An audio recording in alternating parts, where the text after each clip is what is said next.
Have you ever dreamt of floating in a boat in the sky? It sounds like something from a children's storybook, doesn't it? Yet in the heart of gorgeous North Wales, this dream is a reality. The Silty Aqueduct, a marvel of engineering and a UNESCO World Heritage Site, offers just that.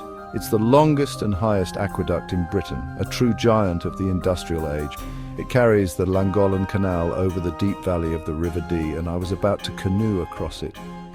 The very idea sent a thrill of anticipation through me. This wasn't just a simple paddle. It was a journey through history, suspended over one of the most beautiful landscapes you could ever hope to see. The scale of it is simply mind-boggling. Imagine a structure stretching for over 1,000 feet, held up by towering stone pillars that rise 126 feet from the valley floor. It's a masterpiece built by Thomas Telford and William Jessup over 2 centuries ago.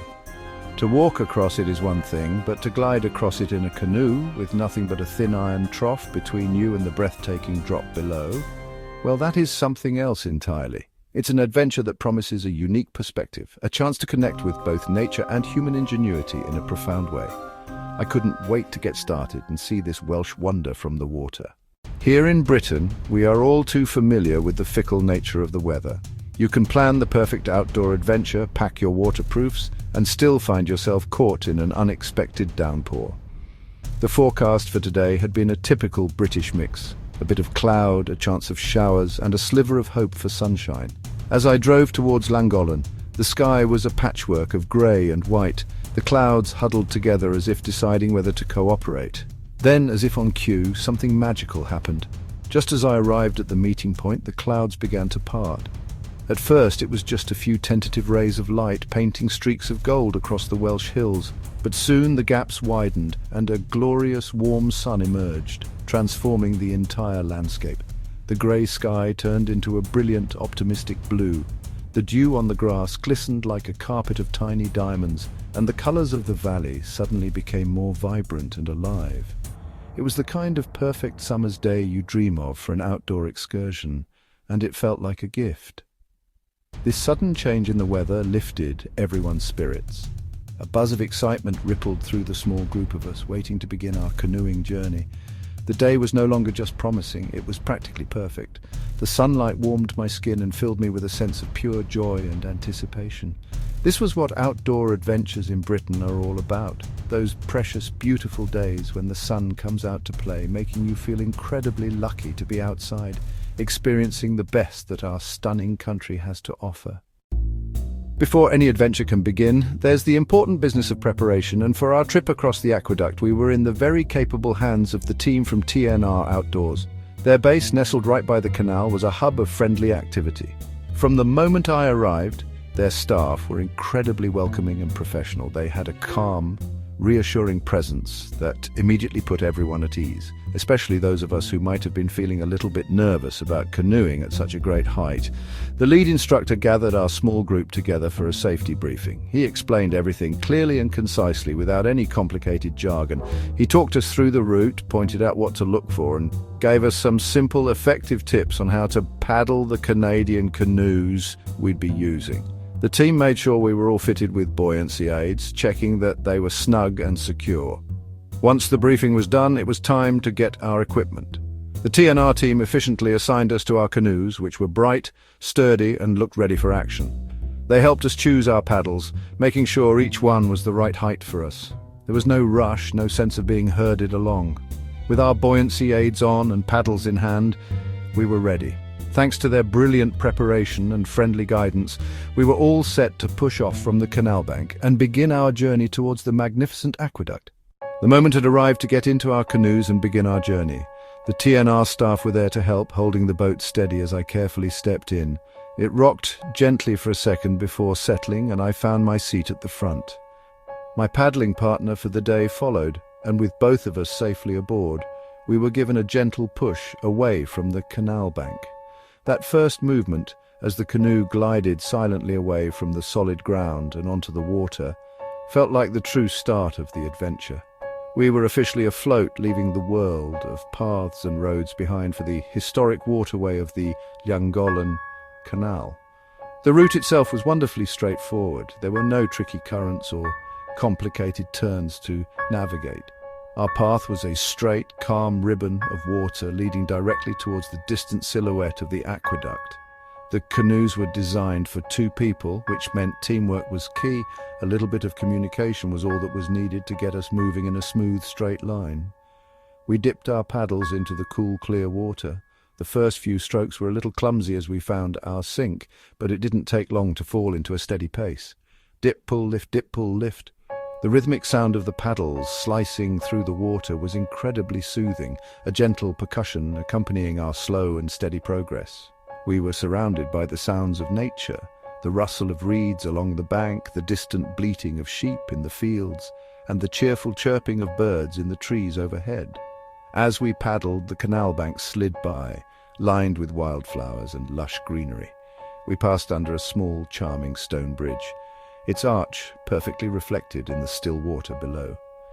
The world seemed to slow down to the pace of our canoe. This initial part of the journey was a perfect prelude, a gentle and beautiful introduction to the main event. As we paddled closer, the sheer scale of the Pontsicilta aqueduct began to reveal itself. From a distance it was impressive, but up close it was simply colossal. The towering stone pillars seemed to climb forever from the valley floor, supporting the iron trough that held the canal. We paused for a moment at the entrance, our small canoe dwarfed by the immense structure ahead. It felt like we were about to enter a gateway to another world. The water of the canal flowed seamlessly from the solid ground onto the aqueduct, creating an illusion of a river suspended in mid-air. It was time to paddle onto this stream in the sky. The transition was incredible. One moment we were paddling along a conventional canal with banks on either side. The next, the towpath continued on one side, but on the other, the world just fell away. Suddenly, there was nothing but a low metal edge between our canoe and a 126-foot drop to the River Dee below. My heart gave a little flutter of a thrill, a mixture of excitement and a healthy dose of awe. We were literally floating in a narrow channel of water high above the valley. The feeling was surreal, like we had paddled straight into a dream. The aqueduct is astonishingly long, stretching for over 1,000 feet. As we paddled along its length, we had plenty of time to absorb the uniqueness of the experience. The canoe glided forward with an almost eerie smoothness. Looking down over the edge was a dizzying, breathtaking experience. The River Dee, far below, looked like a silver ribbon winding its way through the green patchwork of the valley. Tiny cars moved silently on distant roads, and the world seemed to be laid out beneath us like a living map. It was a perspective you just can't get from anywhere else on Earth. Paddling across felt like a slow, graceful procession. We were suspended between the water and the sky, a tiny part of this monumental piece of history. The engineering is so clever. You feel completely secure in the cast iron trough, yet so exposed to the elements and the incredible view. From our incredible vantage point on the aqueduct, the views were nothing short of spectacular. The world opened up around us in a stunning 360-degree panorama. The sun, now high in the sky, bathed the entire Dee Valley in a warm golden light, making the colours of the landscape incredibly vivid. All around us were the rolling hills of North Wales, draped in countless shades of green. There were lush, deep greens in the wooded areas, bright, fresh greens in the pastures where sheep grazed peacefully, and soft, hazy greens on the distant mountains that formed the horizon. It was a perfect portrait of the Welsh countryside at its very best. Looking down, the River Dee snaked its way through the bottom of the valley, its water sparkling and glinting in the sunlight. From this height it looked serene and majestic, a powerful natural force carved into the land. The contrast between the wild, untamed river below and the calm, man-made canal we were floating on was striking. It highlighted the sheer ambition of the aqueduct's creators. They hadn't just built a bridge, they had imposed a new, gentle waterway over a rugged and dramatic landscape. And the result was a scene of breathtaking beauty and harmony. The sheer openness of the view was what made it so special. With nothing but the sky above and the valley stretching out on all sides, there was a wonderful sense of freedom and space. I could see for miles in every direction. Little farmhouses were dotted across the landscape, their stone walls looking ancient and timeless. Patches of woodland provided texture and shade, while the fields were divided by historic hedgerows and stone walls that crisscrossed the hills like intricate stitching. It was a timeless, pastoral scene, and seeing it from our floating perch made it feel even more magical and serene. Everywhere I looked, there was something beautiful to capture my attention.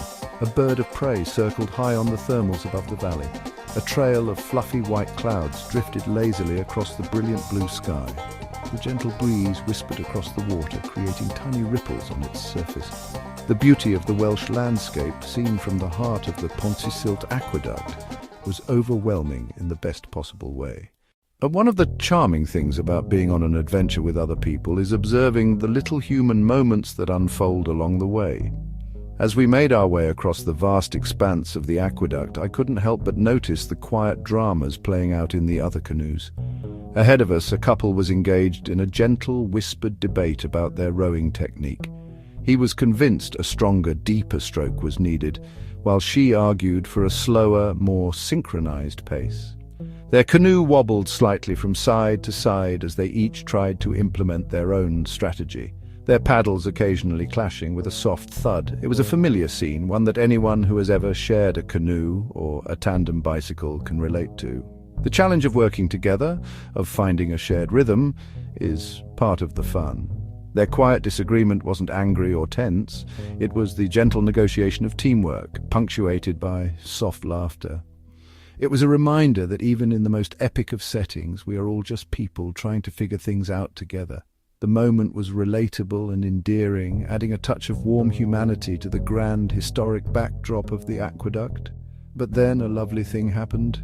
After a few more minutes of their gentle back and forth, a kind of peace descended upon their canoe.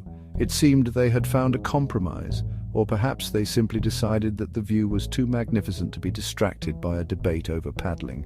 Their strokes fell into a steady, harmonious rhythm. The quiet bickering was replaced by a comfortable silence, broken only by the shared wonder of their surroundings. This small moment was a perfect metaphor for the entire experience. The journey across the aqueduct encourages you to find a sense of balance, not just in the canoe, but within yourself.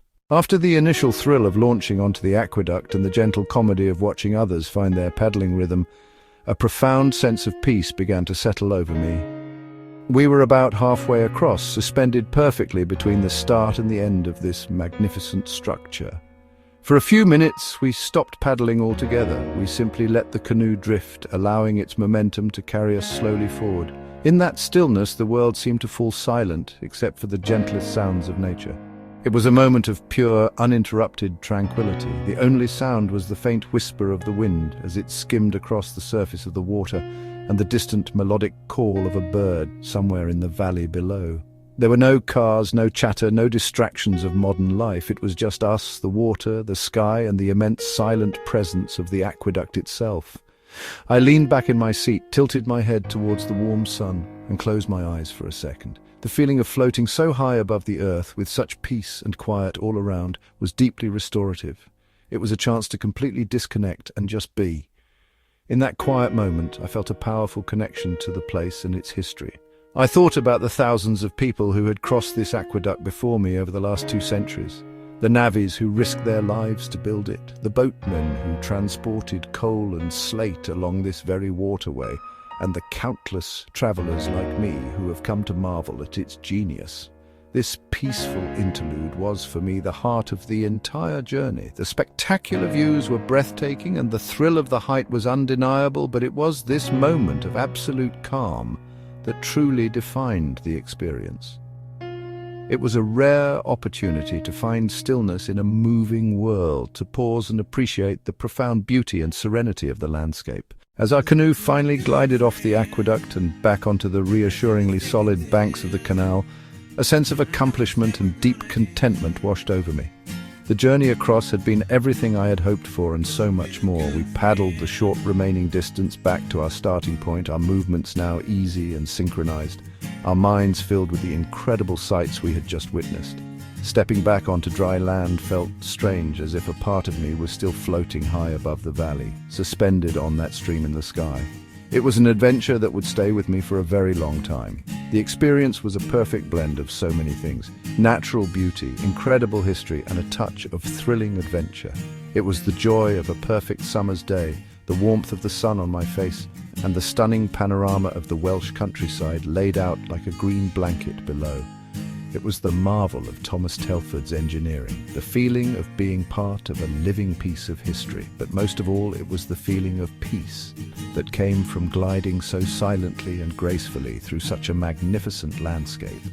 It was a journey that captivated the eyes and soothed the soul. The small human moments were just as important as the grand scale of the aqueduct itself.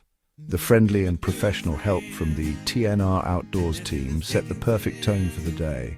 The gentle debate of the couple in the canoe ahead and the shared, silent awe of everyone on the water added a layer of warmth and relatability to the experience.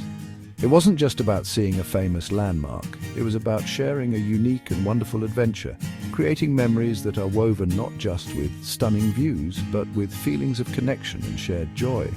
This canoe trip across the Pontsisilta Aqueduct is, without a doubt, one of the most special journeys you can take in Britain. It's an experience that awakens your sense of wonder and leaves you with a profound appreciation for both the beauty of our natural world and the brilliance of human ingenuity. As I drove away, with the image of that great structure etched in my mind, I felt incredibly grateful. It was more than just a fun day out. It was an unforgettable story.